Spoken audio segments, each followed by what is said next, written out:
Muy buenas noches. Muchas gracias por acompañarnos esta tarde a la presentación de estos dos libros que publicamos en Literatura Random House. El libro de crónicas Ahora imagino cosas, de Julián Herbert, y la novela Laberinto, de Eduardo Antonio Parra. Dos libros que publicamos hacia finales de año, apenas con un mes de separación. Dos libros que ya en el poco tiempo que llevan afuera nos han dado muchas alegrías y estamos muy emocionados de que se están encontrando ya con sus lectores. No voy a gastar mucho tiempo de la presentación en hablar de sus autores porque son escritores muy bien conocidos por ustedes. Como saben, Eduardo Antonio Parra es cuentista, novelista y ensayista. Algunos de sus libros de cuentos son Los límites de la noche, Nadie los vio salir, Parábolas del silencio y Desterrados. Sus novelas son Nostalgia de la sombra y Juárez, el rostro de piedra. Y ha ganado los premios de cuento Efrén Hernández y el Premio Internacional de Cuento Juan Rulfo. Julián también es cuentista, novelista, poeta. Ha publicado las novelas Un mundo infiel y Canción de tumba, con la cual ganó el premio Jaén de novela y el premio Elena Poniatowska. También ha publicado los libros de cuentos Cocaína, Manual de usuario y Tráiganme la cabeza de Quentin Tarantino, entre muchos otros libros. Yo, bueno, solamente quisiera decir que estos libros, no quisiera forzar demasiado las similitudes entre uno y otro, más porque además ahora ya nos van a platicar ellos de sus impresiones. Siento que en un primer momento podrían parecer libros muy ajenos. Por una parte, bueno, la novela de Eduardo Antonio es una novela que a mí me impresiona. Bueno, justo ahora comentábamos que nos parecía mucho más larga de lo que quizás podía parecer en el Word, pues, ¿no? Y bueno, ciertamente es una novela que acaba siendo más extensa ya cuando la pesas y la sientes en la mano.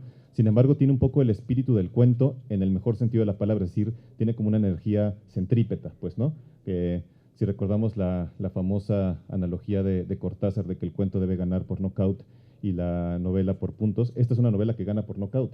A lo mejor no un knockout instantáneo, una especie como de knockout en cámara lenta, pero es un madrazo, pues, ¿no? O una sucesión de madrazos.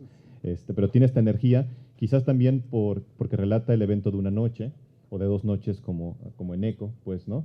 Y el libro de Julián, al ser un libro de crónicas, además con temas tan diversos, además es una especie como de, cada crónica, una especie de muñeca rusa, porque varias historias se van imbrincando una dentro de la otra, podría parecer un libro muy distinto en cuanto a su energía cinética, pues, ¿no? Como más bien centrípeto que va por todos lados. Pero bueno, apenas uno empieza a hurgar más, te das cuenta que son muchos los vasos comunicantes entre un libro y otro. Quizás el más evidente es el tema de la violencia, que lamentablemente digo lamentablemente porque es nuestra realidad, pues, ¿no? No porque sea lamentable que estos escritores lo aborden y de una forma tan clara, pues, ¿no? El segundo vaso comunicante muy evidente, que además quizás es por lo que yo más admiro a estos escritores, es el lenguaje. Los dos son como mineros del lenguaje, pues, ¿no? Son trabajadores del lenguaje muy minuciosos, pero que además lo que siempre acaban consiguiendo es que el lenguaje fluya, pues, ¿no? No son cultores del lenguaje que lo que quieren es que uno diga, ay, miren cómo escogió también este adjetivo, esta cadena, en fin, ¿no? Son más bien, lo que quieren es que el lenguaje fluya de una manera increíble, pues, ¿no? Y por último, y quizás seguramente esto hablarán ya más adelante ellos dos, hay una relación muy directa, regresando al tema de la violencia y del narco. La última crónica del libro de Julián, el de La leyenda del fiscal de hierro, narra la que probablemente sea la primera guerra del narco en el país, en el norte de Nuevo Laredo, con la familia Reyes Pruneda, bueno, el clan Reyes Pruneda, y quien fue designado para perseguirlos, pues, ¿no? Y para Salvador del Toro Rosales. Y de alguna manera, pues, esta guerra concluye, o una de sus muchas consecuencias está narrada, si bien de forma ficcionalizada, en el episodio que cuenta Eduardo Antonio en la novela. Entonces ahí, de alguna manera, se cierra por llamarlo de alguna manera, pues, no se cierra el arco temporal. Entonces, bueno, era lo que yo quería decir. Son dos libros que disfruté enormemente leer y ahora me dará mucho gusto saber qué es lo que quieren contarnos el uno del otro. Bueno, pues, ¿sí se oye ahí? Sí se oye, ¿verdad? Ahí está. Me tocó empezar. Muchas gracias a todos por estar con nosotros. Me gustaría empezar no hablando de estos libros, ya Eduardo y yo platicamos de esto, me gustaría empezar no hablando de estos libros, sino de el gusto que me da compartir una mesa otra vez con Eduardo Antonio Parra. Iba a traer el cuaderno, pero pensé que era too much. Yo escribí a principios de los 90 la presentación del primer libro de Eduardo Antonio Parra. Para mí fue una cosa, fue muy, muy emocionante que Eduardo Antonio Parra me invitara a presentar su libro, porque para mí era la imagen de todo lo que yo aspiraba a ser como escritor cuando tenía 20 años. Es muy emocionante para mí estar en esta mesa porque esa imagen repetida es que es como mi hermano mayor. De verdad, Eduardo Antonio Parra es un hermano mayor para mí. Muy poquito en edad, mucho en literatura, y he aprendido muchísimo de él. Estoy muy agradecido de la amistad, la cercanía de todos estos años, y me emociona mucho estar con él en una mesa. En aquella ocasión, recuerdo que había escrito yo una presentación a mano para los primeros 3 cuentos que Parra publicó en forma de libro, con una coleccioncita que hacía el gobierno de, si era del gobierno, ¿verdad? El gobierno de Nuevo León. En ese tiempo ahora Eduardo vive desde hace bastantes años en la Ciudad de México, pero bueno, en ese tiempo vivía en Monterrey, yo estaba en Saltillo. Entonces ellos tenían este taller legendario que se llamaba el Panteón de la Novela. Y el proceso de formación de ese momento para mí creo que tiene un impacto, tiene una impronta muy significativa en no solo en lo que escribimos muchos escritores de estas generaciones cercanas. Ahora en realidad, en aquella época parecía que pues éramos como de 2 generaciones distintas, pero en realidad éramos la misma, ¿no? Y los años nos llevaron a darnos cuenta de eso. Pero en ese momento, pues, creo que había como este núcleo que estaba acercándose a un cierto lenguaje, a una serie de imágenes que me parece a mí, en última instancia, tienen resonancia en estos 2 libros, creo yo. Sobre todo, me parece que la novela de Eduardo Antonio Parra recupera una tradición muy potente de la literatura mexicana en su novela, pero ahorita voy a hablar de eso porque vamos a alternarnos un poco para platicar, y entonces toca Parra. Nos conocíamos, por supuesto. Me acuerdo que en la presentación de Norte tú dijiste que de los que estábamos incluidos ahí, muchos de nosotros casi habíamos jugado a las canicas juntos, ¿no? Es cierto, yo te llevo, ¿qué? 6 años, algo así. Entonces Julián yo lo conocí cuando tenía 18 años, yo tenía 24. Lo conocí en una presentación de un amigo mutuo también, presentamos el mismo libro esa vez, Días de Nadie, de Hugo Valdés. Pero casi no platicábamos porque sí parecíamos como que éramos de generaciones distintas. Pero recuerdo que el municipio de Guadalupe en ese tiempo había sacado una serie de libros del municipio de Guadalupe, imagínense, ¿sí? Y en uno de ellos había salido un cuento mío, era el primero, El placer de morir, y Julián había sacado un libro de cuentos que se llama Soldados Muertos, que yo no sé por qué lo olvidaste, ese libro a mí me gustó mucho. Pero nunca nos habíamos parado a platicar realmente hasta un día que estábamos en un concierto en un salón de conciertos allá en Cintermex, en el antiguo Parque Fundidora, y coincidimos en el baño. Estábamos orinando los dos, hombro con hombro, y no nos habíamos dado cuenta, y de repente volteamos, chinga, ¿y tú qué onda? ¿Tú qué onda? Y de repente él me hace, no sé, algunos comentarios del cuento que había salido en esa edición de Guadalupe, y yo le hago unos comentarios de Soldados Muertos, precisamente, me acuerdo que había un cuento ambientado en Ciudad Juárez, y que a mí me había gustado mucho. Yo había vivido en Ciudad Juárez varios años, y le dije, oye, está toda madre el de Ciudad Juárez. Dije, ¿conoces bien? Dice, nunca he estado. Sí, y ambientaba perfectamente, me acuerdo que estaba perfectamente ambientado. Pero así fue como empezamos a platicar, y empezamos a platicar de literatura, y de nuestra literatura, de la de uno y de la del otro. Ya no quiero alentar más esa imagen, pero estábamos en el baño. Ya después cada quien se regresó a su lugar en el concierto y seguimos platicando. De ahí fue cuando ya iba a salir mi cuadernillo de cuentos, y dije, no, pues Julián lo tiene que presentar a fuerza, ¿no? Además me hizo una presentación que yo me acuerdo que estaba yo impresionado, ¿no? Estaba conmovido después de escucharla, y luego dije, no, pues le voy a dedicar otro cuento que fue ya en Los Límites de la Noche, Sí. El Cazador. El Cazador. Pues bueno, esta relación de amistad y de lectura mutua creo que nos ha acompañado a lo largo de los años. A mí me dio mucho gusto que ahora coincidiéramos además con libro. Yo he escrito sobre los libros de Parra, he presentado varios de ellos, presenté Nostalgia de la Sombra en Monterrey, y ahora me da mucho gusto estar aquí para hablar de Laberinto, que es una novela que me parece muy interesante lo que dijo lo que dijo ahora Romeo sobre esa noción de que hay en ella el espíritu del cuento, porque sí me parece que el ejercicio del lenguaje que hay ahí, voy a decir unas pocas cosas técnicas y luego igual intercambiamos diálogo. La primera, voy a hablar de mi primera impresión. Cuando empecé a leer el libro, mi primera impresión fue que la realidad mexicana, que ha sido zombificada por la violencia, de pronto empieza a producir relatos que intentan dar cuenta de eso. Y a mí lo primero que me recordó esta historia es Lubina de Juan Rulfo. Ese fue el primer golpe. Dije, esta es una relectura de Lubina desde la zombificación de la realidad mexicana. No, porque en este país la literatura de terror no la escriben, creo, en la mayor parte de los casos, los autores de fantasía, ¿no? La literatura de terror casi siempre la escriben los cronistas, o en este caso, novelistas como Eduardo.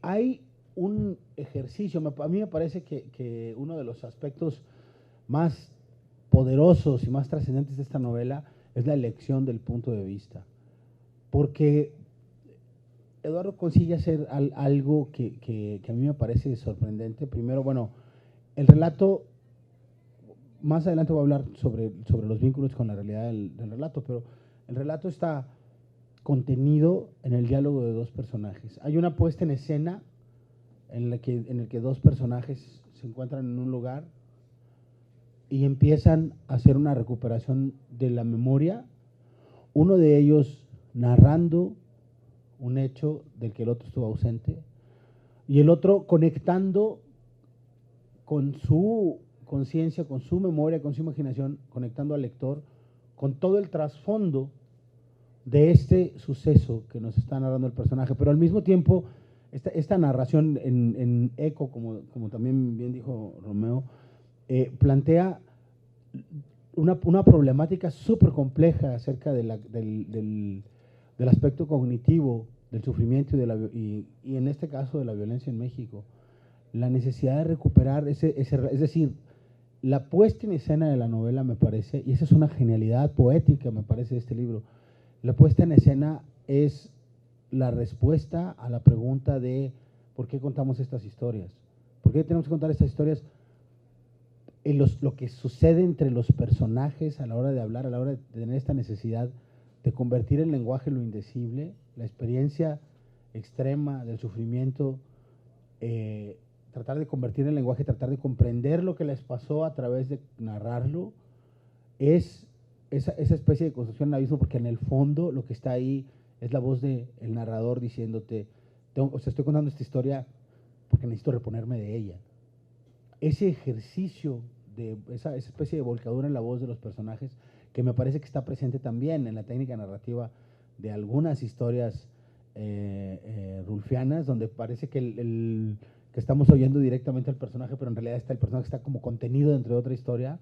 Me parece una gran genialidad esta novela. Más adelante voy a hablar un poco de la historia y como de los vínculos de la historia con la realidad, y de una noción de la que habla Revueltas y sobre la que quisiera platicar con Eduardo, que es la del realismo dialéctico. Pero ahorita voy a dejar que Eduardo diga él algunas cosas.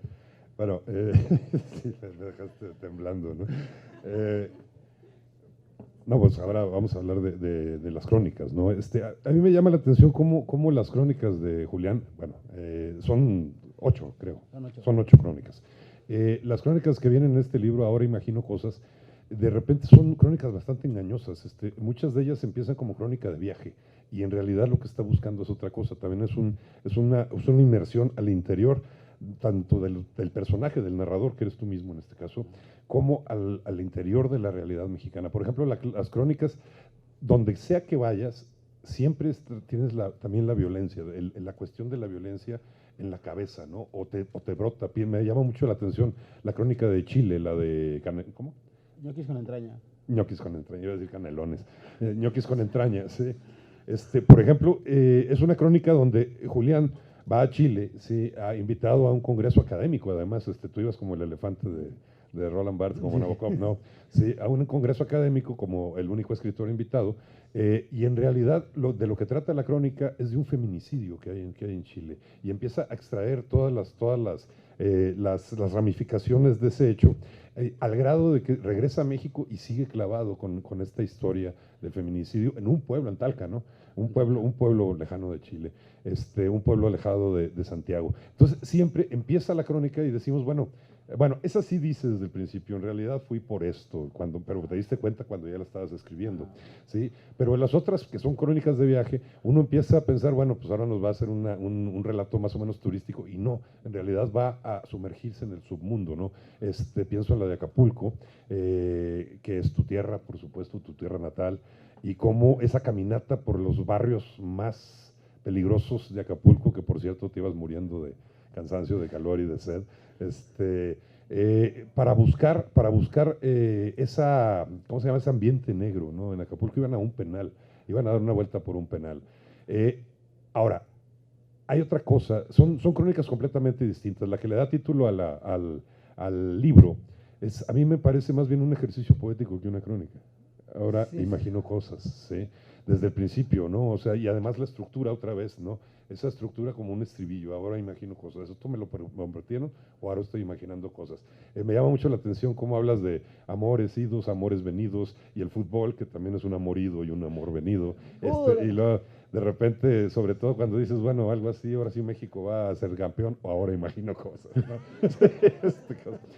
Sí, un ejercicio poético, pero además bastante humorístico, me gustó mucho. Pero la última, la de la Primera Guerra del Narco en México, de Nuevo Laredo, esa me impactó muchísimo. Dice Romeo que conecta un poco con lo que yo escribí, y no lo dudo también, porque aquí entre nos te voy a decir una cosa, hablan de los Reyes Pruneda.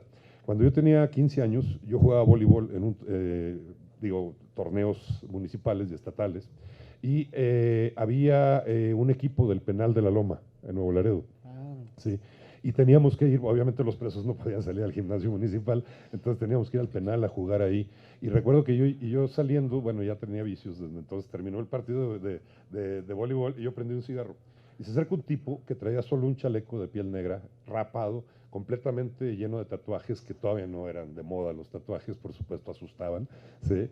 Sobre todo un chavo de 15 años. Y me dice, ¿me prestas la lumbre? Y le doy el encendedor, y de repente lo prende y dice, me voy a quedar con él. Y yo me quedé así, digo, oye, espérate, es el único que tengo, ¿no? Dice, no, me voy a quedar con él, tú vas a salir, cabrón. Dice, yo me quedo aquí. Dije, no, está bueno, quédate con él. Y entonces se acerca uno de mis compañeros y dice, ¿sabes a quién le diste tu encendedor? Dice, le digo, ¿a quién? A Reyes Pruneda. Está uno de los hermanos Reyes Pruneda, que son los protagonistas de la última crónica del libro de Julián, de los que rompieron la guerra del narco, los que rompieron la hegemonía del cártel del Golfo, que no se llamaba así todavía, pero que era el cártel del Golfo, ¿no? Entonces, no sé, estaba yo leyendo esa crónica, que es la más larga además, y además es muy distinta a todas las demás, porque es la única crónica, vamos a decirle, documental, ¿no? Sí. ¿Sí? Es un poco en la línea del, ¿cómo se llama el tuyo? De los chinos. Sí. Es un poco en esa línea, ¿no? Los otros son crónicas vivenciales, esta no, es una reconstrucción histórica de los años 70 perfectamente bien acabada. Yo estaba reconociendo, yo viví en Nuevo Laredo del 78 al 81, entonces estaba reconociendo conforme ibas avanzando la zona de tolerancia, todo este asunto, todo este tipo de lugares, decía yo, claro, ahí estábamos, ¿no? Pero sí, son crónicas que resultan un poco engañosas porque son algo más, son algo que va más hacia adentro, son algo que va más hacia la poesía, son algo que busca algo que no está en la crónica, pero siempre lo ando persiguiendo. Sí. Órale. Sí creo que hay esa conexión. Yo también voy a pasar de Nuevo Laredo para luego llegar a la parte vivencial reciente que se conecta con esta novela. Para mí era muy importante contar la historia de Nuevo Laredo, esta historia que sucede en los años 70 entre el 71 y 73, la primera guerra del narco lo llamaron el Laredo Rojo. Primero porque era una historia, en esos años mi mamá vivió en Laredo, entonces era una historia que contaba mi mamá, entonces tenía la versión oral, digamos, de mi mamá, y luego, bueno, me puse a hacer la investigación. Pero para mí también hay una cosa que me ha hecho acercarme mucho a lo que sucede en los años 70, porque una de las cosas que me pasaron en Acapulco, que es la crónica que empieza aquí y la última, hay algo que para mí está conectado, que es que me parece que la violencia del narco tiene una relación importante, poco reconocida, con la guerra sucia. Me parece que hay vasos comunicantes entre la guerra sucia de los años 70 que van a impactar eventualmente, a la vuelta de 2 generaciones, a los procesos de violencia contemporáneos. Y para mí era muy interesante ver eso en la medida en la que el narco mexicano es de algún modo una invención, es una especie de paraestatal del post-alemanismo, ¿no? Los jerarcas que digamos que heredaron el país después de que pertenecieron al gabinete de Miguel Alemán, se adueñaron de Tamaulipas y protegieron a un grupo delictivo que había empezado desde los años 20 metiendo alcohol de contrabando a Estados Unidos en los tiempos de la prohibición, y que el sobrino de uno de estos líderes, de uno de los líderes de este grupo, terminó fundando el Cártel del Golfo, ¿no? Entonces, pues, y además ellos mantenían una hegemonía solapada y conectada además con el gobierno mexicano, hasta que aparece esta familia, los Reyes Pruneda de Nuevo Laredo, que el problema con ellos, y eso está dicho en distintos documentos, no es que traficaran, no es el trasiego de drogas, sino que no pagaban sobornos. Y entonces, al no pagar sobornos, los conectaron con la insurgencia mexicana. Entonces mandaron a perseguirlos al agente del Ministerio Público experto en interrogar insurgentes, que era Salvador del Toro Rosales. Es decir, este personaje que era un experto en el ámbito de la guerra sucia es el fundador de la guerra contra el narco. Entonces, para mí era muy interesante como tratar de dilucidar eso, y eso se conecta con lo que dice Eduardo. Yo vivo en Coahuila. En los últimos meses he estado yendo de manera más o menos asidua a Piedras Negras, Coahuila, a impartir una serie de talleres. Estaba haciendo unos talleres testimoniales, de literatura testimonial, y en Piedras Negras y en Allende, Coahuila.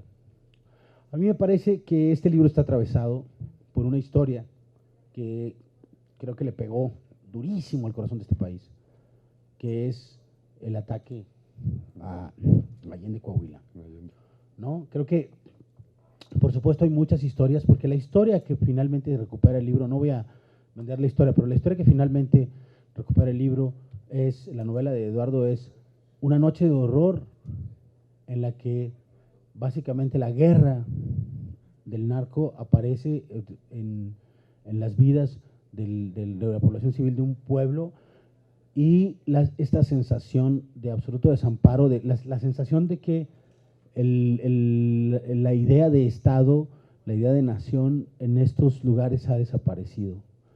Para mí fue muy impresionante estar leyendo la novela, porque siento que ha sido una sensibilidad muy particular, porque yo venía de escuchar testimonios de personas que estuvieron en ese pueblo y que tuvieron esta experiencia. Y fue muy fuerte para mí encontrarme con la novela de Eduardo, porque creo que el lenguaje de la novela es capaz de dar algo que a mí en estos talleres que he estado haciendo en Allende y en Piedras Negras, uno de los temas que me parecen más complejos es que el lenguaje de las personas que han experimentado estos niveles de violencia a veces no es suficiente para empezar, para poner por escrito esa experiencia, y en ocasiones a veces ni siquiera para verbalizarlo de manera oral, pero sobre todo para ponerlo por escrito. Y entonces me parece que sí es relevante que un novelista utilice la ficción y que construya un discurso desde la ficción. Hace poco, en una declaración, Valeria Luiselli hablaba también de eso, de los poderes de la ficción, en el sentido de que tú no puedes como nada más agarrar las cosas así de la realidad, pero la construcción desde la experiencia de la ficción, del sufrimiento de los personajes. Me parece que en última instancia la invención, esa imaginación que hay en el lenguaje de la novela, de alguna manera puede restituir un imposible, que es el de la voz de las personas que han padecido esta violencia. Entonces, en ese sentido, me parece que los alcances poéticos de Eduardo Antonio Parra están puestos al servicio de un cierto orden en la realidad, y es en eso, y con eso quiero terminar hablando de esto. José Revueltas decía que él quería un realismo dialéctico. Decía que la realidad viene hacia nosotros en forma de caos, y que el realismo es la manera en la que la literatura puede construirle un sentido simbólico, un cierto orden, el lado moridor, decía él, de la realidad, la forma en que la vida nos muestra su orden. Yo percibo en esa pulsión, creo que la pulsión de la narrativa de Eduardo, no soy el primero que lo dice, ni voy a ser el último. Sabemos que la estirpe a la que la extraordinaria literatura de Eduardo Antonio Parra pertenece viene de nombres venerables de la literatura mexicana, y creo que entre ellos están Rulfo y Revueltas. Y me parece que esta novela en particular, no sé hasta qué punto de manera como decidida, así, o sea, voluntariamente por el autor o por la propia pulsión de la historia, le hace mucha justicia a esa herencia intelectual revueltiana de narrar desde el lado moridor de la vida. Bueno, finalmente son respuestas distintas a las mismas preguntas, ¿no? O sea, yo creo que todos estamos inmersos ahorita en eso. Queremos encontrar respuestas, explicaciones, ¿no? Pienso por ejemplo, bueno, yo pienso en las crónicas de Julián. Te haces las mismas preguntas, pero vas encontrando respuestas distintas.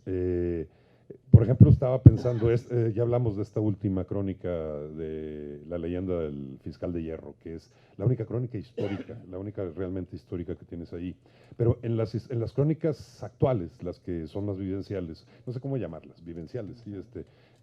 Ahí también estás preguntándote lo mismo. O sea, es como si estuviéramos persiguiendo dónde está el origen del mal, ¿no? O sea, es terrible, pero sí, eso es lo que estamos preguntándonos cada vez que nos sentamos a escribir.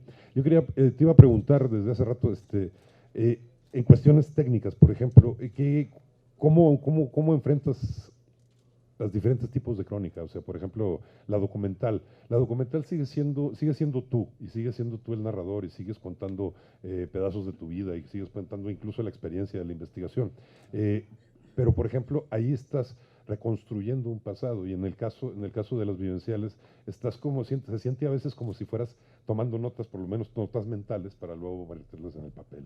O sea, ¿cuál es la diferencia entre ese tipo de crónicas? Sí, bueno, yo lo que dijiste hace rato creo que es muy, muy preciso. Yo creo que la crónica final del libro, o sea,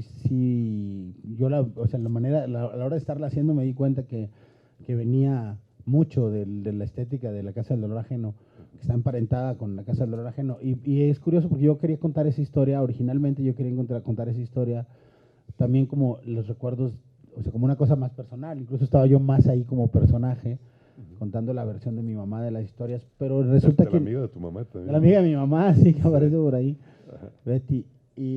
Pero resulta que en el camino, bueno, fui encontrando cosas muy, muy sorprendentes, como por ejemplo el nombre de Luis Alberto Azcárraga Milmo, Sí. el hermano desaparecido de la familia de Televisa, que fue detenido en la frontera en 1972 tratando de cruzar un cargamento de heroína, y que a partir de ese momento desapareció de la historia de México y de la historia de Estados Unidos. Ahora, los Azcárraga originalmente son de Tampico. Sí, exacto, sí, habían vivido en Texas, ¿no? Y entonces empecé a encontrarme pues, lo que pasa a veces cuando estás como investigando una crónica. Y al final, gracias a nuestro querido amigo a Toño. A Toño, sí.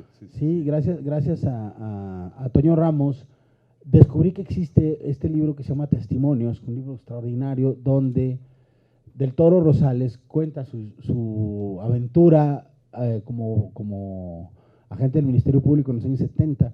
Lo único que omite es precisamente su estancia en Nuevo Laredo. Esa la tuve que como reportear por fuera, pero todo lo demás toda su participación en los procesos de madera, los chavos de 68, todo lo cuenta ahí. Entonces eso me sirvió mucho como para darle cuerpo a la crónica. Y las otras sí tienes razón. Una de las cosas que me pasan en estas crónicas es que yo estaba buscando reportajes, como haciendo un reportaje, y de repente en la historia apareció otra cosa. Y yo decía un poco, ahora dando clases de narrativa, decía, mira, yo creo que el problema narrativo básico, el problema narrativo fundamental, yo creo que todos los que estamos aquí nos vamos a relacionar con esto que voy a decir, sospecho. Tú quieres una cosa, el mundo te da otra. Y creo que de eso se trata todo, de eso se trata la vida de cada uno de nosotros, de eso se trata todas las historias, todo Shakespeare, Dante, todo lo que existe narrativamente se trata de que tú quieres una cosa y el mundo te da otra. Y entonces traté de hacerle honor a esa experiencia.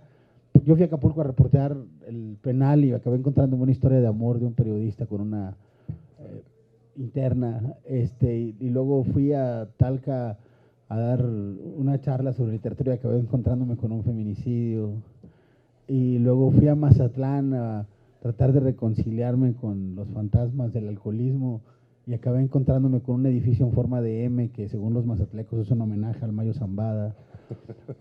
Entonces, sí, un poco es creo que como ir dejando que las historias fluyan así, ¿no? Eso es lo que me parece mucho más interesante, ¿no? Por ejemplo, cuando empecé a leer la de China, la crónica sobre China, ¿no?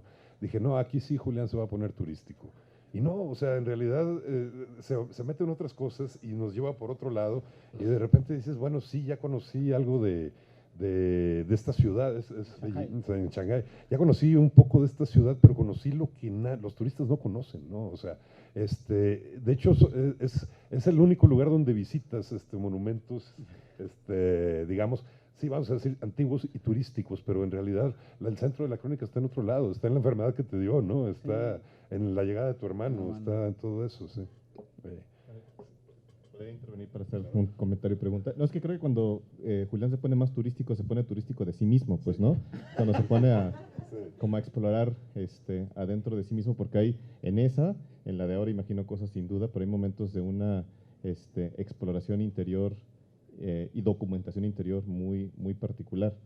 Y así como le preguntabas hace un momento a Julián con respecto a ciertos procedimientos técnicos en la diferencia entre cómo escribe unas crónicas y otras, yo te quería preguntar a ti, quizás una pregunta muy obvia y que es probable que otros te hayan hecho, pero que tiene que ver con el lenguaje de tu novela, que ciertamente hay momentos donde se vuelve muy, ¿cómo decirlo?, muy tenso, o muy fuerte más bien, la tensión entre el horror que estás narrando, que es brutal, pues, ¿no? Hay momentos de una violencia terrible, pues, ¿no? Y el lenguaje con el que decides narrar ese horror, pues, ¿no? Que si bien no es un lenguaje propiamente poético, sí es un lenguaje de una gran belleza en muchos sentidos, pues, ¿no? La originalidad la originalidad del lenguaje con la que elige ciertos adjetivos, tiene una fluidez, como decías un momento, tremenda. Sí hay momentos donde dices, quiero estar leyendo esto con este lenguaje, ¿cómo decides tomar esa decisión? En fin, te lo quería preguntar, pues, ¿no? Porque sí hay momentos de mucha tensión entre el lenguaje y realidad narrada. Bueno, no sé si la decisión se toma a cada momento. Creo que la empecé a tomar con mis primeros textos, ¿no? O sea, que también eran textos que mostraban una gran violencia, pero el lenguaje creo yo que al mismo tiempo que según yo lo suavizaba, también le daba un doble impacto de violencia, ¿no? O sea, como que decías, no puede ser que esté tan bonita esta palabra para narrarme este tipo de cosas. Creo que ese contraste siempre me atrajo mucho. Y también no sé, otro tipo de juegos que haces, ¿no? Haces juegos como de ritmos, haces juegos como de, no sé, te metes al interior del personaje, algo por el estilo, y es como para que el lector no se aturda tanto con la violencia, pero que a la larga termine mucho más aturdido. O sea, me dice que, sí, exacto, que sea más duro. Yo sí quisiera añadir aquí, a mí me parece que hay una característica de esta novela, pero que permea en general la obra de Eduardo, que esa sensación de lo soterrado a mí me recuerda como los golpes con guantes de box, ¿no? Que es cosa, no se sienten crudos porque dices, pues tiene algo que acolchona, pero pues el golpe va al cerebro, ¿no? No, o sea, no lo sientes en el hueso, pero pega en la cabeza, adentro, quiero decir, resuena dentro de la cabeza. Y eso creo que es algo que está presente en la obra de Eduardo, en la estructura, en la forma de la técnica y en el uso del lenguaje, porque hay como esta cubierta, que es en este caso la doble historia, ¿no? Hay como esa primera capa, que es la historia que está de dos hombres que están dialogando, y luego adentro de ese diálogo está la narración en primera persona de uno de manera muy abierta y del otro como reconstrucción mental, ¿no? Que se van alternando. Y en ese bloque también el lenguaje utiliza como ese mismo beat, ese mismo ritmo, porque yo sí me animaría a decir que hay una gran poesía en la prosa de Eduardo Antonio. Para mí me parece que también está bien decir que hay prosistas que tienen una pluma muy cargada de poesía, ¿no? Yo creo que la escritura de Eduardo la tiene.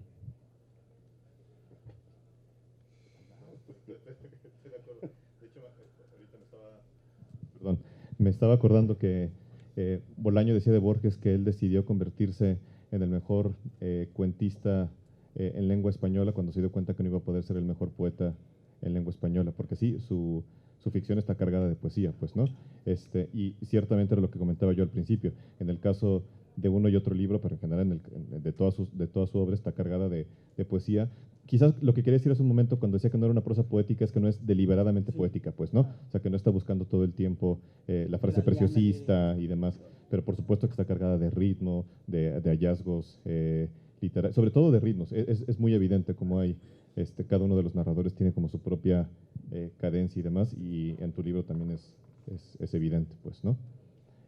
Nos quedan 15 minutos, no sé si quieran conversar algo más, quieren que abramos espacio para preguntas por parte del público, o ya cantamos. ¿Directamente? No, pues si quieren, yo tengo cosas que decir, pero mejor que Sigamos. Mejor que hablen los demás. Al rato nos vamos al baño a seguir cotorreando. Mejor que nos pregunten. ¿Alguna pregunta? Y a partir de ahí siguen conversando Eduardo y Julián. No. ¿Algo? Bueno, Eduardo, tú eres más un cuentista, lo has hecho en otras ocasiones. A mí me gustaría saber el proceso del laberinto, cómo lo viviste, porque por lo que cuenta Julián ha sido no muy lejano de cómo escribe estos cuentos. Yo todavía no la leo, pero me gustaría que me platicaras el proceso. Hijo, no sabría decirte cómo el proceso. Además fue muy accidentado. Detuve la escritura varias veces. Andrés me andaba correteando y me... sí. Fue en una temporada muy difícil, digamos. Sí tuve que detenerlo. Pero yo tenía, no sé, hace rato comentaba también con un periodista. Me dice, bueno, ¿cómo le haces? Le digo, mira, la verdad tengo la idea, igual que en un cuento, ya sé hacia dónde voy, ya sé lo que voy a contar, pero aquí el problema, como se va a alargar y como es una novela, vamos, no es un cuento, tienes que pues, hacer varios ensayo y error, ¿no? O sea, romper mucho papel, pues vamos, arrancar 2, 3, 4, 5, 6 veces. Yo soy muy disgustado con lo que escribo, ¿no? Entonces de repente llevo 10 cuartillas y a la fregada todo, esto no sirve, y otra vez, y hasta que encuentra un inicio, pero sobre todo encontrar un tono. La historia ya la tienes, encontrar un tono, un ritmo y una atmósfera ya de alguna manera. La estructura, pues la estructura, el título la lleva, es bastante laberíntica de repente, ¿no? O sea, aunque solo son dos personajes los que están recordando todo. Y entonces ahí nomás ir construyendo y lo que busqué mucho fue cambiar ritmos y contrastes, porque sí era demasiada la carga de violencia a veces, entonces había que romper con algo más bonito, pues, algo así, no sé cómo explicarlo. Una vez Toscana me dijo, porque yo batallaba para explicar las cosas, me dijo Toscana la diferencia entre un cuento y una novela, y me gustó mucho, creo que de alguna vez te la dije.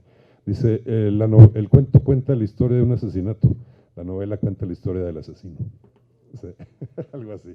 Entonces no sé, cómo que de ahí, a partir de ahí arrancas y pues te vas. Sí, estas preguntas siempre me sacan de onda. sobre todo así en seco, sin alcohol y cosas así, ¿no? Bueno,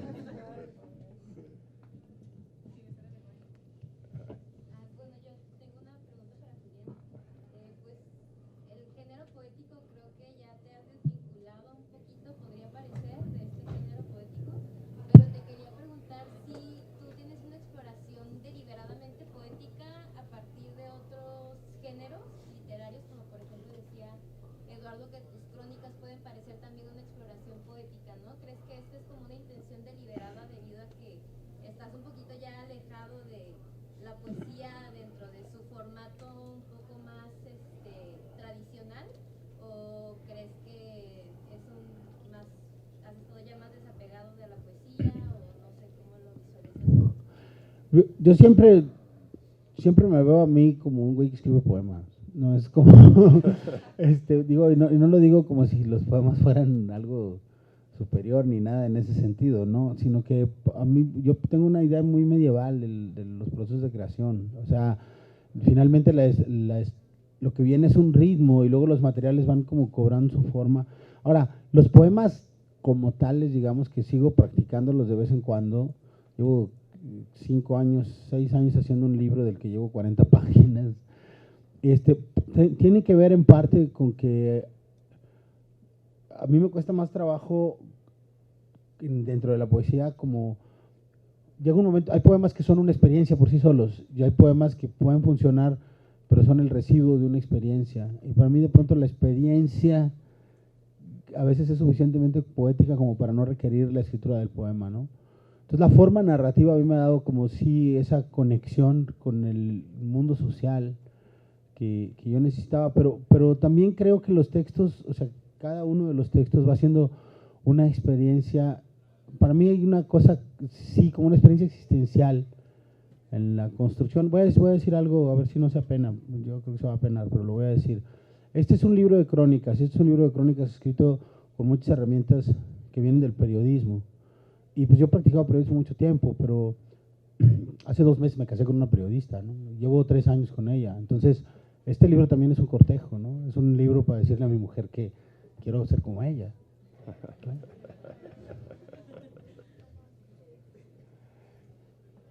Yo tengo una teoría, yo creo que no le sale el libro de poesías porque ha sido muy feliz últimamente. También, eso también.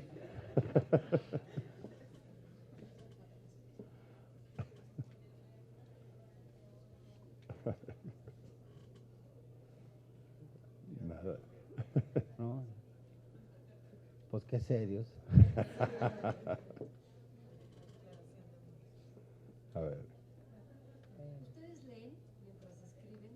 ¿Cómo le hacen para no salirse del tono? ¿Todo lo que leen tiene que ver con violencia? No. En mi caso todo lo contrario. Básicamente leo otras cosas y procuro leer poesía, precisamente.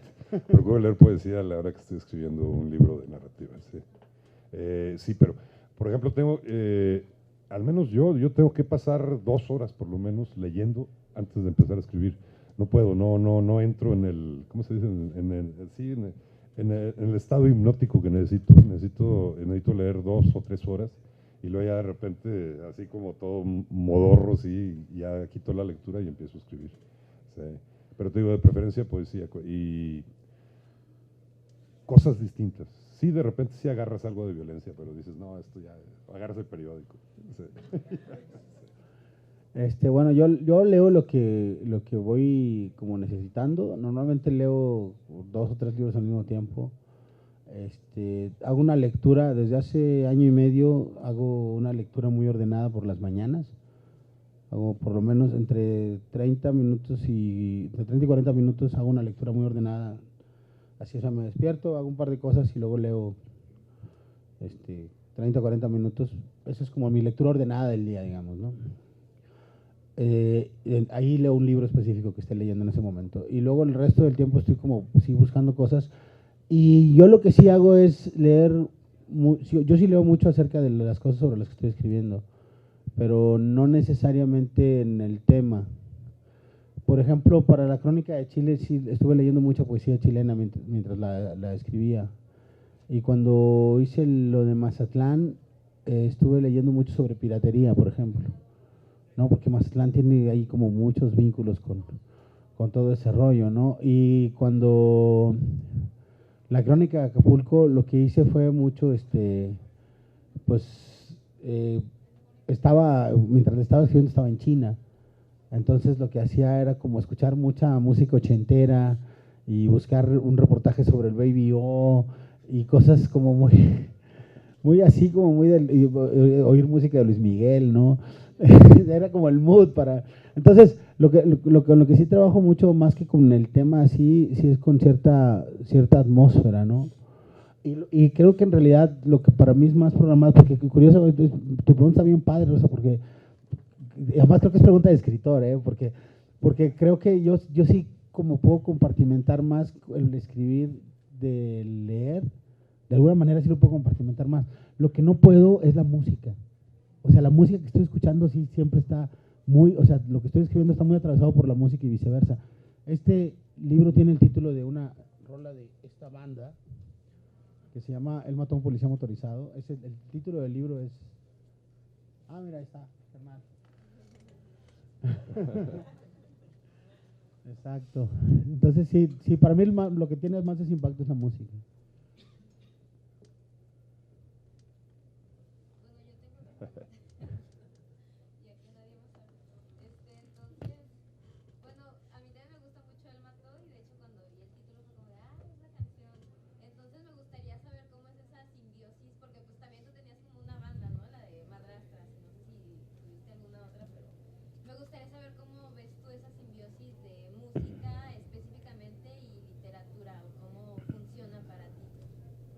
Bueno, para mí la experiencia de la música es, digo, para mí es como la vida entera. Yo creo que es lo que más me zarandea. Ahora, yo hago cosas como para ir viviendo, digamos, que tienen que ver con la música. Por ejemplo, lo que decía Eduardo de leer 2 horas antes, yo lo que hago, yo por ejemplo no escucho música para escribir, no puedo escribir escuchando música porque además escribo en voz alta, entonces pues sí sería un huevo revuelto eso. Pero sí escucho música antes. Ahora que tengo una rutina como muy estructurada, este año, por ejemplo, lo que hice fue, me hice un proyecto que es en Twitter, poner un disco diario.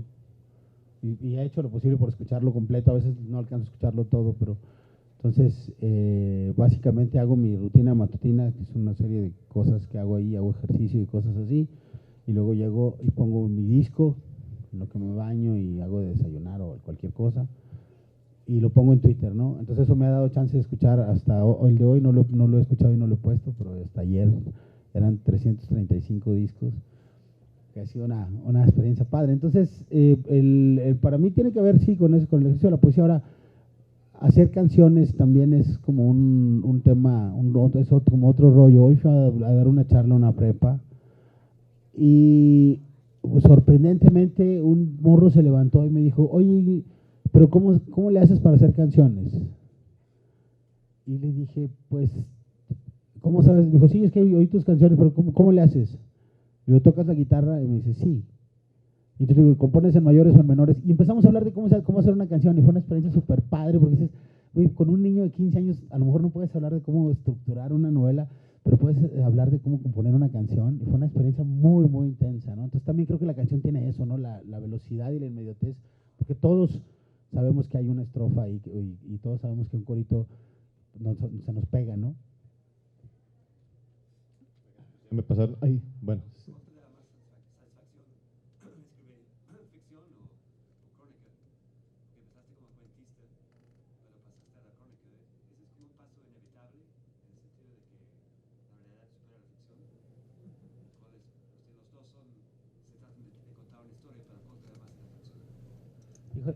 Para mí es una pregunta complicada porque ahora justo vamos a estar en una mesa de no ficción y yo pensaba, pero ¿qué es la no ficción? Y yo estoy muy nervioso porque no sé qué es la no ficción.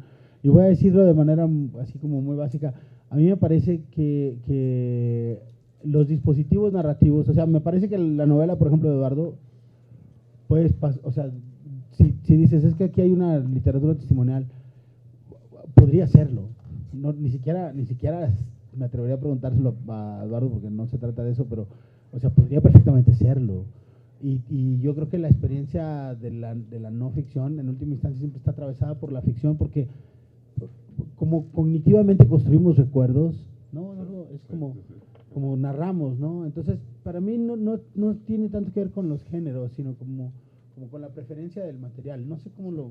Sí, lo que vas eligiendo para narrar, ¿no? O sea, sí, o sea, ahí se hace ficcional la realidad de alguna manera, sí. En la elección, ¿no? Ya el punto de vista, que por ejemplo en el caso del laberinto es eso.